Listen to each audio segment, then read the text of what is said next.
Good afternoon. Ladies and gentlemen, welcome to our daily briefing on the update of coronavirus in the country and the various measures that the government has put in place.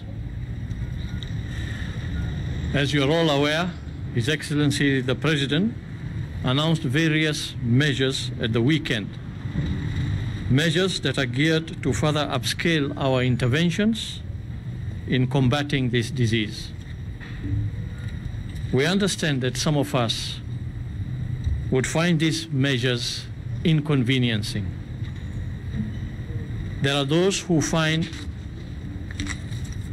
would find them uncomfortable and difficult to observe. However, as we have told you many times before, these measures are not intended to punish anyone. On the contrary, the measures are aimed at protecting the safety and well-being of every Kenyan. Strict observance of these measures, which include cessation of movement across our borders with Tanzania and Somalia, aims to stem the rising cases we have been witnessing in some of the border counties in the recent past. I am therefore appealing to Kenyans to continue to support and cooperate with the government to ensure compliance of the directives. We are equally aware about the difficult situation in designated areas of Eastleigh in Nairobi and Old Town in Mombasa, where movement in and out of these areas has been restricted. I want to thank the residents of these estates for their cooperation and perseverance, and want to urge them to continue observing the containment measures as advised by the Ministry of Health. These measures of hand washing, maintaining high standards of hygiene, observing of social and physical distancing, and proper wearing of masks have been said many times, but that is because they have proven to be the most effective in dealing with containment of this pandemic. I want to urge the residents of these estates not to tire, not to relent, but to continue with the same practice, because that is our solution to beat this pandemic. I want to remind Kenyans that apart from COVID-19, there are other health challenges that continue to affect our people. Dealing with this pandemic does not in any way deny Kenyans the opportunity to visit our health facilities for treatment of other conditions. As government, we are encouraging our people to continue visiting their preferred medical facilities for treatment. Again, we have put in place all the infection prevention and control measures to ensure that these facilities are safe and do not pose any risk to those visiting them in terms of acquiring the COVID-19 virus. So that fear should not be there, and Kenyans should feel comfortable visiting these facilities.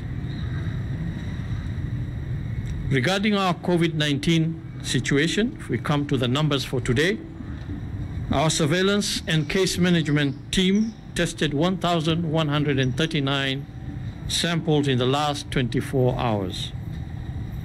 Out of this number, 25 have tested positive for coronavirus. This brings to 912 the total number of positive cases in Kenya.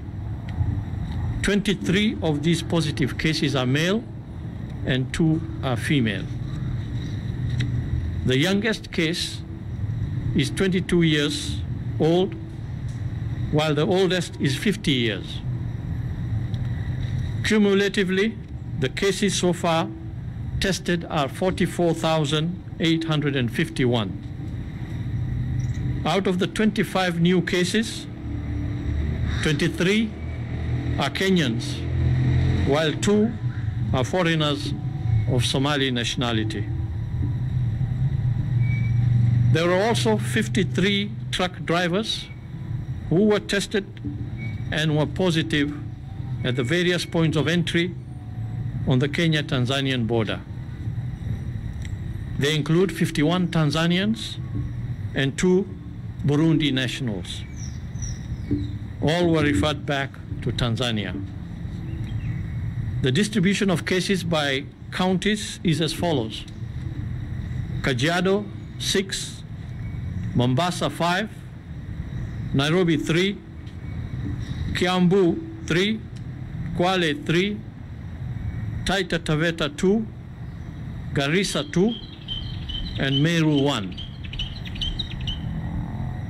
Meru, Taita Taveta, and Garissa are new counties to be infected with the disease, bringing to 23 the number of counties in the country that are now affected by the disease.